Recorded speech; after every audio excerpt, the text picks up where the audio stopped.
Oke, insya Allah hari ini bahas ini nih, buku judulnya Jalan Mulia Ekspresi Cinta karya Bang Laode Munafar. Ya, ini boleh nih nanti insya Allah mau saya preload. Teman-teman kalau ada yang mau, tapi ongkir ditanggung masing-masing. Kalau yang ada mau nanti boleh aja komen di live IG ini ya nanti. Ini Jalan Mulia Ekspresi Cinta dan membahas tentang bagaimana mengekspresikan naluri perasaan ya, rasa cinta dengan jalan yang tepat gitu ya, jalan sesuai syariat Islam gitu. Nah, dibahas di sini nih. Jadi kini kita bahas ngobrol-ngobrol aja ya nih. Ya, siap. Santai aja. Nah, di sini ada 4 bab. Yang pertama, hanya 2 pilihan jika cinta. Menurut Neng nih, 2 pilihan jika cinta itu di sini apa coba? Halalkan atau tinggalkan. Asik. Betul kan? Ya, intinya sih benar, intinya mah mau jalan yang benar atau jalan yang salah gitu ya. Jadi ketika cinta itu ya pilihannya sama ya, semuanya hitam putih, baik buruk gitu ya, benar salah. Nah, di sini pun sama, 2 jalan pada manusia dan bebas memilihnya tergantung kemauan sendiri, dan itu adalah baik atau jalan buruk ya. Dan ini tuh ya, setiap pilihan kita kan, hidup itu pilihannya nih, akan dihisap. Ketika kita memilih yang buruk akan dihisap ya jadi dosa, kalau memilih yang baik akan dihisap juga insya Allah jadi pahala, kalau itu syariat Islam. Ini sebenarnya bukunya tipis ya, kalau ibaratnya kayak kutip tuh, kutip Ini buku saku. ya, buku saku. Jadi kalau dalam bahasa Arab itu ada kitab, ada kutip. Kutip itu kayak kecil, ada Hasan, ada Husain tuh. Iya. Hasan itu kan kakaknya, Husain itu adiknya. Benar. Jadi kutip itu yang kecilnya, ini kutip kalau ibaratnya gitu. Nah, terus nih menurut Neng lah, ini biar ngobrol aja nih, yang cara bener itu gimana, yang cara salah itu gimana nih? Cara benar itu kalau misalnya ya tadi ya, yang benar itu ada 2 pilihannya, halalkan atau tinggalkan. Halalkan ketika udah mampu dan tinggalkan ketika belum mampu. Dan cara salahnya ketika dia belum mampu tapi malah ngajak ke jalan yang salah, kayak pacaran atau TTM-an atau HTS-an. HTS itu apa? Hubungan tanpa status. Kalau TTM? Teman tapi mesra. Teman mesra. Aduh, ingat masa lalu. Masih bukan masa lalu kita ya, masa lalu jahiliyah kita. Nah, benar sih, di sini juga contohnya ini nih. Ya, ekspresi cinta buatan manusia ya. Bukan kan, kalau manusia itu kan ada nafsu, ada interestnya yang beda-beda, dan hukum yang terbaik itu hukumnya Allah ya. Termasuk bicara soal bagaimana mengekspresikan cinta, harus kembali ke Allah, dan Allah sudah memberikan syariatnya gitu ya. Dalam ya, syariat Islam itu ada caranya, dan akan dibahas ya, ekspresi mulia lewat pernikahan. Cuman sebelum kesana, di sini juga contoh ekspresi cinta itu tadi ya, kayak Neng, TTM, teman tapi mesra, LDR, long distance relationship, pacaran jarak dekat, pacaran Islami, dan jenis pacaran lainnya. Nah, pacaran Islami juga gak boleh ya nih? Gak boleh, karena gak ada pacaran yang Islami. Bener. Nah, terus di sini bab 2, ekspresi mulia lewat pernikahan ya. Nah, kalau dalam hadis nih, hadis itu kalau kita itu sebelum menikah, laki-laki bukan dianjurkan, sebaiknya untuk senantiasa godul basor. Apa godul basor? Menjaga pandangan. Iya, bukan menundukkan kepala. Kadang-kadang orang-orang tuh suka salah arti menundukkan kepala, tapi sambil lihat HP, lihat ini yang nge-scrollerin artis Anya Geraldine. Kok tawa? Karena itulah yang putus. Itu gak boleh. Oke. Nah, terus maksudnya itu bukan menundukkan kepala, tapi menjaga pandangan ya. Gak mesti harus menundukkan juga ketika kita ngobrol sama lawan bicara perempuan.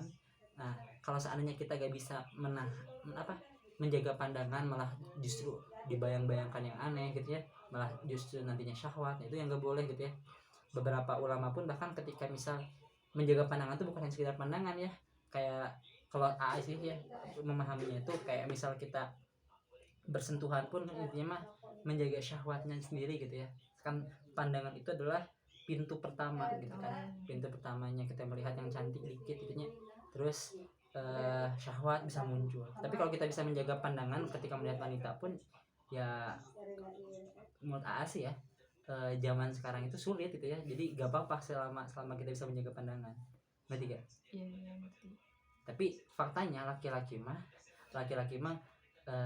lihat yang seksi pasti akan 3D ya pandangannya. iya terpicu gitu, walaupun dia sudah sebiasa apapun melihat hal yang kayak gitu menurut AA sih. Tapi bab lain sebenarnya sih kalau melihat aurat mah, kalau melihat aurat itu ada dosa lain, bab lain. Cuman kalau bicara soal syahwat itu bab menjaga pandangan selama dia tidak tergoda syahwatnya is okay gitu. Tapi kalau dia melihat aurat dan tergoda itu bab lain, bab tentang dosa melihat aurat gitu, benar gak sih? Bukan bab menjaga pandangan, ada lagi. Jadi ini bicara soal ekspresi cinta kan ya, ekspresi cinta. Jadi gak apa-apa. Dan ya ekspresi cinta bukan ya. Jadi kan dulu pernah nih pas belajar drama ngobrol ya harus lihat pandangan gitu ya. Kok kayak misal juga contohnya kita lihat orang tua sepuh ya, wanita, kita nggak sopan kan kalau nggak melihat dia, atau dosen gitu ya, dosen nggak sopan gitu ya, nggak melihat secara langsung gitu. Kalau kita bisa menjaga pandangan kita dalam hal ini syahwat ya gak apa-apa, apalagi sepuh kan nggak mungkin ada syahwat mungkin gitu kan. Kan beberapa bahkan dalam kitab ya yang kita pahami ya tentang misal berjabat tangan dengan lawan jenis boleh gak nih? Ya tergantung kan, tergantung ada syahwat atau nah enggak. itu syahwat enggak, walaupun itu kan itu pembahasan fikih ya, ada yang sampai kemudian gak boleh banget, itu mas silahkan ya. Tapi kalau dari bab ini ya, maksudnya merujuk dari pembahasan ini, selama tidak ada syahwat itu gak apa-apa sebenarnya ya, masih dalam menjaga pandangan itu sih ya, bener ya, menjaga pandangan gitu ya. Makanya ada saya pribadi ketika kayak lebaran berjabat tangan sama sepuh ya, nenek-nenek, ibu-ibu, it's okay gitu ya, walaupun pas lebaran itu kan rame tentang hadis-hadis yang ditusuk kepalanya, daripada memegang wanita bukan mahram. Nah itu tuh ada bab lain juga gitu ya tentang syahwat gitu ya, itu yang saya pahami sih ya. Makanya ketika ada tamu di sini bibi kan ada adab juga gitu, itu silakan ya masing-masing, itu pembahasan fikih. Cuman kalau pembahasan tentang menjaga pandangan itu lebih ke tentang syahwat gitu. Nah jadi maka pilihan terbaiknya adalah dengan nikah gitu ya. Tapi kalau belum bisa nikah gimana? Berpuasa.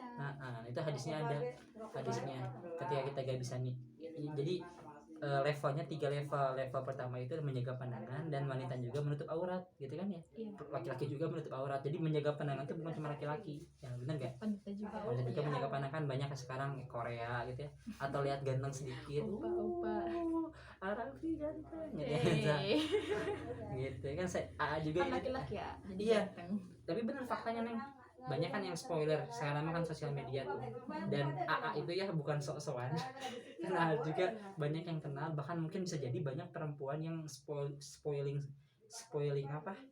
Instagram AA mungkin ya. Ya ini contohnya ya, jangan yang lain ya, apalagi yang lain mungkin yang artis-artis gitu ya, Rembayang misal, dilihatin spoiler IG-nya perempuan teh ya, wah calon imamku gitu. Itu tuh sebenarnya udah gak menjaga pandangan, bener gak? Iya. Kayak gitu misalnya komen-komen di Instagram Rembayang lagi nyanyi gitu ya dengan ekspresi yang memukau ya, ini dengan hebatnya gitu ya, keren gitu, ganteng, oh calon imamku, itu udah gak menjaga pandangan, bener gak? Gitu. Bahkan menjaga pandangan pun dari ketikan pun itu udah bisa juga menjaga pandangan. Kan jadi tergalinya kita ngobrol-ngobrol gimana. Terus nah jadi bukan hanya laki-laki tapi perempuan juga bukan hanya perempuan yang harus menutup aurat ya, berhijab sempurna gitu ya biar laki-laki menjaga pandangan, tapi laki-laki juga harus menutup aurat gitu ya. Bahkan menutup aurat ini pun bisa jadi lebih luas lagi kalau seandainya ingin lebih waro, kayak misal laki-laki kan auratnya dari mana, dari pusar sampai lutut ya. Tapi bukan berarti kita di sosial media sombong-sombong nunjukin dada yang six pack berotot gitu ya, walaupun udah ketutup nih, udah ketutup, tapi itu tuh bisa menimbulkan juga gitu ya. Bisa, walaupun sebenarnya gak masalah ya, gak jadi dosa, cuman lagi-lagi itu ada norma gitu ya, lagi-lagi ada apa nih, ada etika. ya etika. Jadi kalau di akhwat mah itu, makanya dalam mazhab Syafi'i kan bercadar, cadar itu sunnah, walaupun di mazhab lain ada yang mubah, ada yang wajib, bahkan ya di mazhab Syafi'i itu sebenarnya wajib ya kalau di, Iya, wajib. cuman sebagai ulama Syafi'iyah mensunahkan gitu. Nah, dan itu tuh kalau kita mengambil hikmahnya dari situ ya, itu tuh emang laki-laki sendiri itu melihat wanita ada yang tergoda dengan apa, ketika auratnya terlihat tergoda bahkan, tapi auratnya sudah tertutup tapi dengan lihat wajah doang ada yang tergoda gitu. Makanya kenapa AA sendiri tuh mencari istri yang bercadar karena itu gitu. Karena itu gitu, makanya baik laki-laki pun sendiri seperti itu, auratnya tertutup. Nah, kalau bisa ketika ada bagian-bagian yang bisa menimbulkan perempuan itu gak bisa menjaga pandangan gitu ya, nah itu pun sebaiknya ditutup gitu. Itu mah perspektif A ya. Makanya A nyari akhwat yang bercadar, walaupun muka itu bukan aurat gitu kan. Paham ya? Paham. Neng jadi makin tahu kan alasan A juga. Ya, udah tahu ya. Udah tahu. Ya gitu kurang lebih.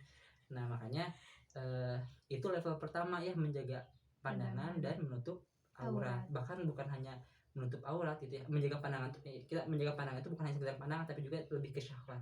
Kemudian menutup aurat juga bukan hanya sekedar menutup aurat tapi lebih ke menjaga dirinya gitu ya, menjaga diri, termasuk kalau laki perempuan seandainya dengan menutup wajah itu lebih bisa menjaga, lebih baik gitu. Pakai masker. Ya, laki-laki juga dengan tidak seenak-enaknya melihatkan apa tubuh yang six pack, itu juga menjaga diri gitu ya.